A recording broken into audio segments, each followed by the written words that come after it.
Bueno, mientras nos ubican la presentación, buenos días todavía. Para mí es un placer estar con ustedes hoy aquí, sobre todo en una patología que para mi gusto, afortunadamente en esta revisión que logré hacer muy juiciosa para ustedes, una revisión de 10 años de la literatura, pues creo que se está volcando mucho a poder encontrar de dónde, cómo nosotros como ayuda a nuestros pacientes desde el área de salud podemos abordar diferentes campos para que nuestro paciente tenga la calidad de vida que le queremos ofrecer. Entonces, empezamos. Bueno, dermatitis asociada a incontinencia urinaria. Declaro conflicto de interés, como ustedes en la presentación vieron, trabajo para un laboratorio farmacéutico en investigación para piel y todo lo relacionado a piel. Y como les decía, ¿qué me gusta de poder traerles esto aquí hoy a ustedes? Que encontramos diferentes situaciones en las cuales nosotros como personal de salud, desde cualquiera de nuestras especialidades y profesión, vamos a poder intervenir al paciente y vamos a poderle aportar a su calidad de vida. Entonces empecemos. ¿Qué es la dermatitis asociada a incontinencia? Se define como la inflamación de la piel al contacto de la orina o materia fecal en la región perineal o piel perigenital. Son lesiones relacionadas con situaciones de salud en pacientes generalmente de edad avanzada, con alguna patología asociada a la incontinencia urinaria o fecal o las dos, con uso de ropa interior absorbente y reposo en cama por tiempos prolongados. Vamos a encontrar en la literatura, si ustedes quieren leer referente a este tipo de patologías, todo este tipo de sinónimos para poder abordar la patología. Vamos a ver que se llama dermatitis del pañal, exantema o rash perineal, dermatitis irritante, lesiones por humedad, dermatitis perineal y exantemas. Esta patología como tal la vamos a ver mezclada en la literatura con las úlceras por presión. Y definitivamente la literatura nos está llevando a dividirla y a poder encontrar factores diferenciales que le van a ayudar a nuestro paciente. Repasemos un poquito esto, la fisiopatología de la piel en el adulto mayor. ¿Por qué necesitamos saberlo? Partiendo de esta fisiopatología nos vamos a dar cuenta que estamos manejando una piel completamente diferente. Cambios en la piel a nivel epidérmico. ¿Qué vamos a encontrar? Papilas dérmicas están aplanadas y en una menor densidad. ¿Esto qué hace? Que la piel tenga un menor anclaje. Disminución de la velocidad de multiplicación y procesos celulares. Estas células se van a reproducir mucho más lentas y su recambio va a ser mucho más lento. Existen atipias celulares que incluso van a hacer que las células de Langerhans, que son las células de la defensa, y los melanocitos no vuelvan a funcionar como funcionaban antes. Cambios a nivel dérmico, la elastina se adelgaza, las fibras de colágeno no van a ser las mismas. Es lo que vemos en nuestros pacientes. Pacientes con piel acartonada o incluso piel de papel que no tiene elasticidad. De ahí parte mucho el origen de las lesiones en la piel de nuestros pacientes. Adicionalmente, vamos a tener unas glándulas sudoríparas inactivas, son menos abundantes y con ello afecta parcialmente la capacidad de termorregulación. Nuestros pacientes adulto mayor no tienen una regulación adecuada en su piel en la temperatura. Incluso nosotros como personal de salud incluso debemos apoyar mucho a la familia de ese paciente, porque son pacientes que ustedes muy bien lo saben, tienen más frío, no les gusta bañarse, prefieren hacerse baños de trapito. Si nosotros como personal de salud le explicamos esto a la familia va a entender claramente que es una situación de las características de su piel. Y adicionalmente, pues el pelo va a ser un pelo terminal, no vamos a tener una buena sustancias o glándulas sebáceas produciendo la grasa, entonces pues vamos a tener alteraciones referentes a esto. ¿En qué se traduce esto? Pues en fragilidad capilar, disminución del flujo sanguíneo, alteraciones de la termorregulación, deterioro de la red nerviosa, pérdida de la elasticidad y la recuperación de la piel, modificaciones de la unión dermocapilar, microtraumas en la piel de este paciente, hematomas subepidérmicos y cambios en la pigmentación de la piel porque ellos ya no tienen los mismos melanocitos.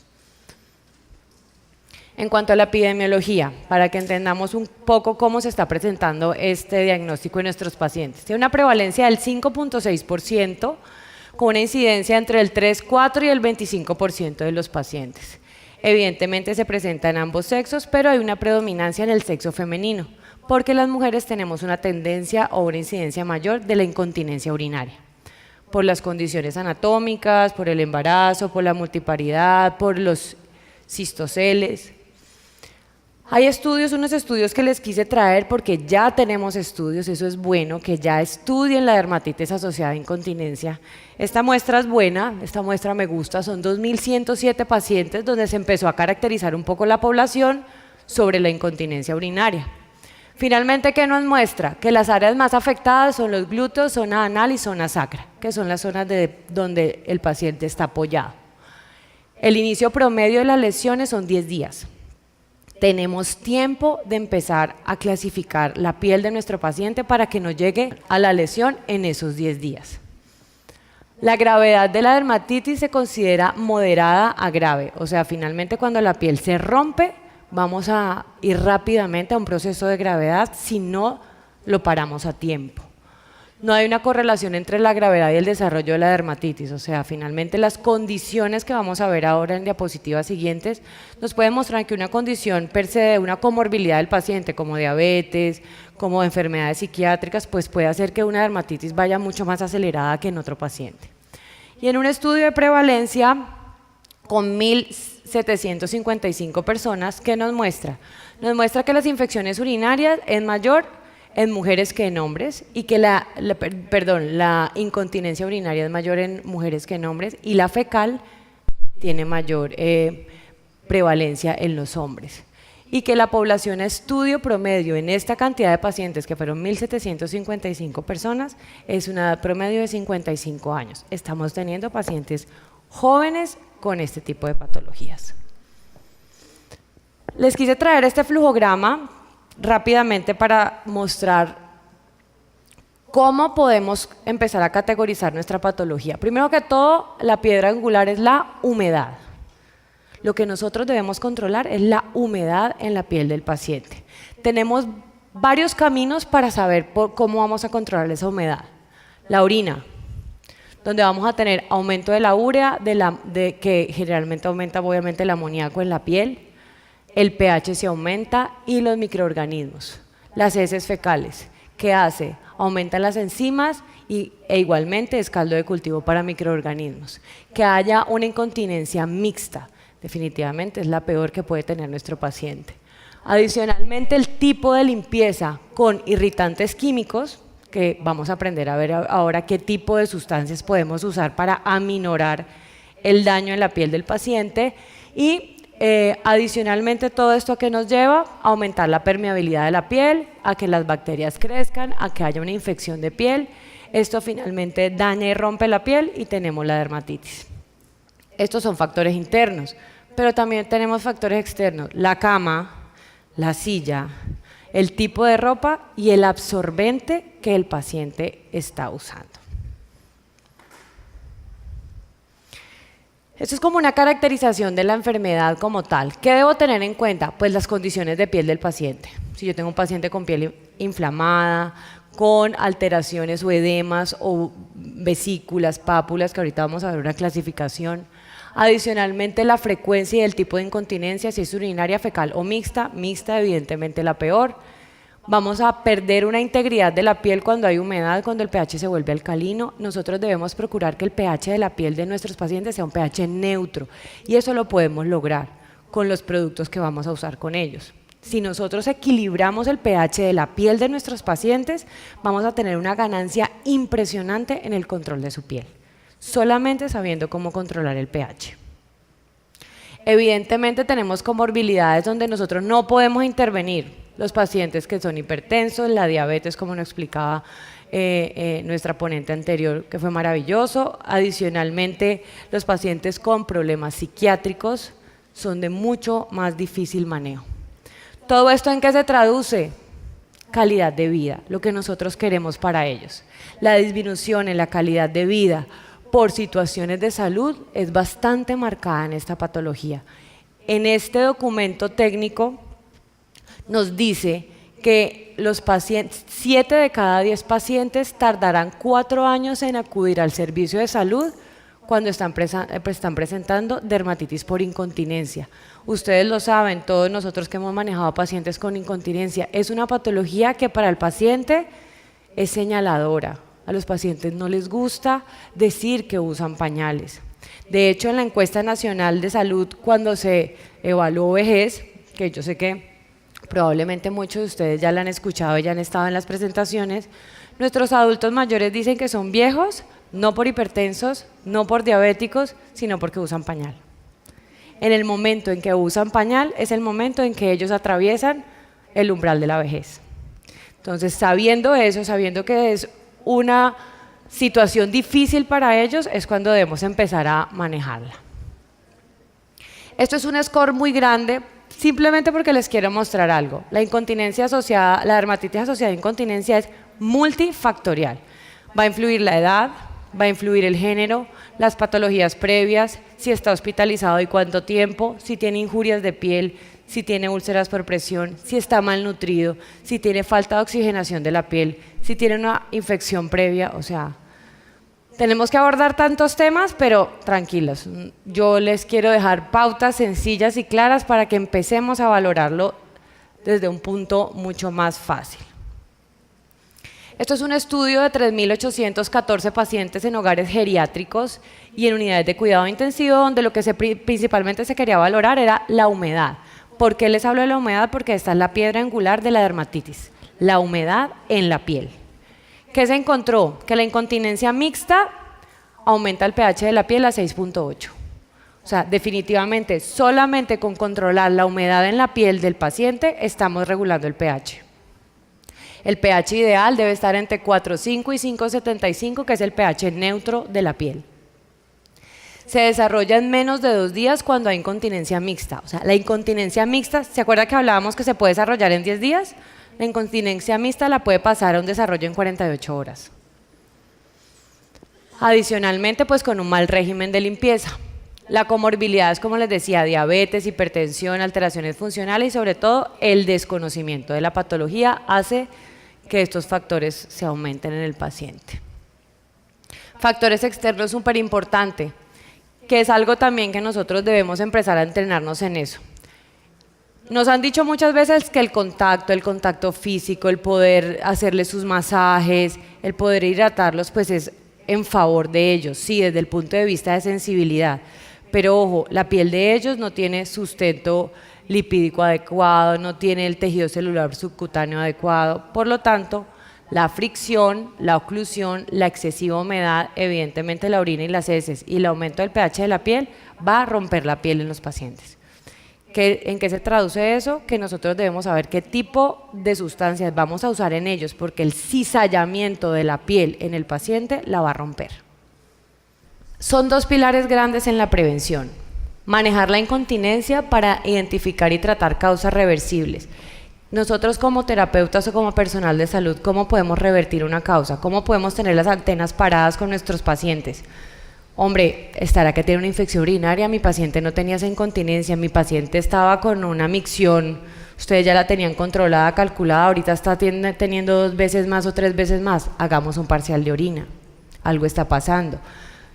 Nuestros pacientes tienen comorbilidades, diabético, hipertenso, ¿será que le cambiaron el diurético? ¿Será que le cambiaron la dosificación que está haciendo que orine más? Ese tipo de preguntas nos las tenemos que hacer con el paciente para saber si esa incontinencia nosotros podemos contribuir a mejorarla o evidentemente a revertirla. Y aplicar un régimen estructurado de cuidado de la piel. Esto finalmente lo que se va a traducir es la humedad. Nosotros debemos controlar la humedad en la piel del paciente. Esto es van a haber 1000 escalas, ustedes van a revisar la literatura y hay muchísimas escalas para clasificar el paciente. Estas simplemente se las quiero mostrar, es paciente con piel eritematosa, grado 1A o 1B si se infecta. Y acá paciente con piel ya lesionada sin infección o con infección. A mí personalmente y desde el punto de vista científico les quiero traer esta clasificación. Es mucho más sencilla, más rápida y creo que aborda más fácil a los pacientes. Categoría 0 o nivel 0, piel intacta. Esto es lo que tenemos que hacer cada vez que estemos cambiando a nuestros pacientes. Evaluar esto, piel intacta. Categoría 1, eritema, enrojecimiento con piel intacta. Aquí ya tenemos una dermatitis asociada a la incontinencia. De aquí no la podemos dejar pasar. No podemos dejar que nos llegue a esta categoría 2, que es cuando ya hay pápula, vesícula, pústula o úlcera. Entonces son 3 pasos. 0, piel sana. 1, eritema, ya tenemos una dermatitis y es leve, ya está categorizada. O 2, cuando se rompe. Ahí es donde tenemos que empezar a intervenir.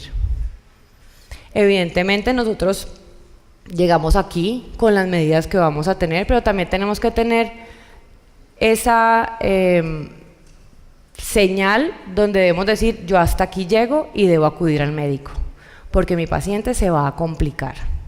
Eso es importante que como personal de salud lo sepamos.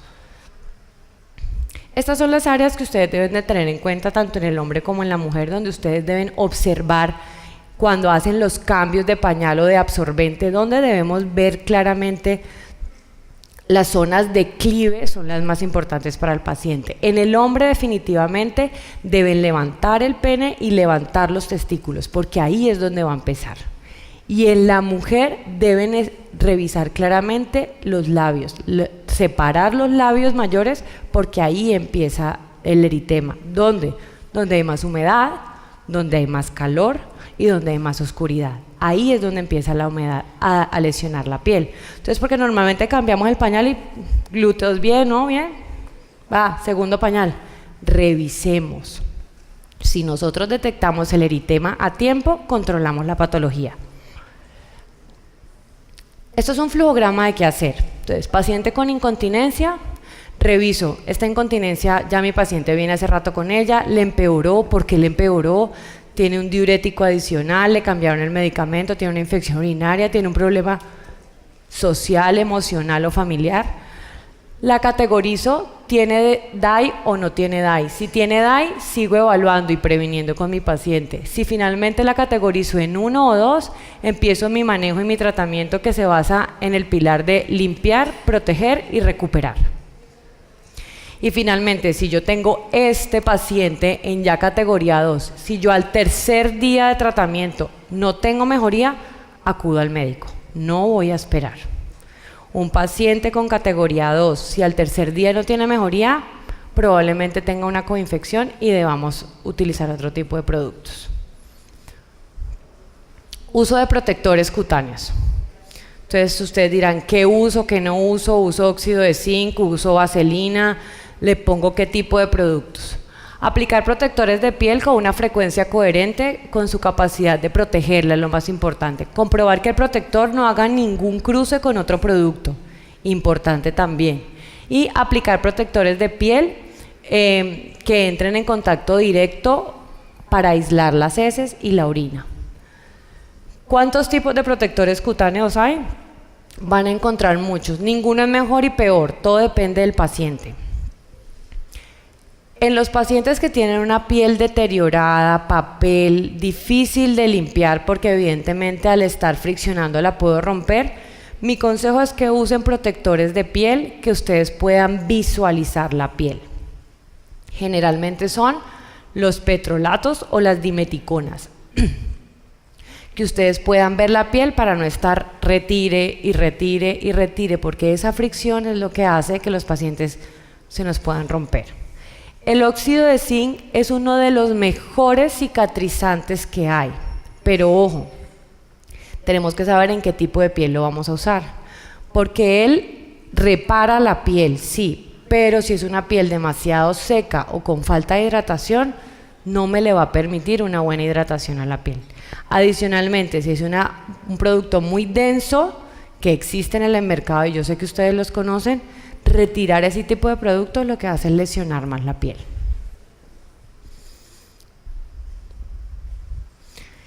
¿Cuáles son los principios de la limpieza del paciente? Limpiar, humectar y proteger. Si yo hago esas 3 cosas, evito que mi paciente se lesione con frecuencia. Debo limpiar a diario y después de cada episodio de incontinencia fecal. Siempre después de cada incontinencia fecal debo cambiar el absorbente.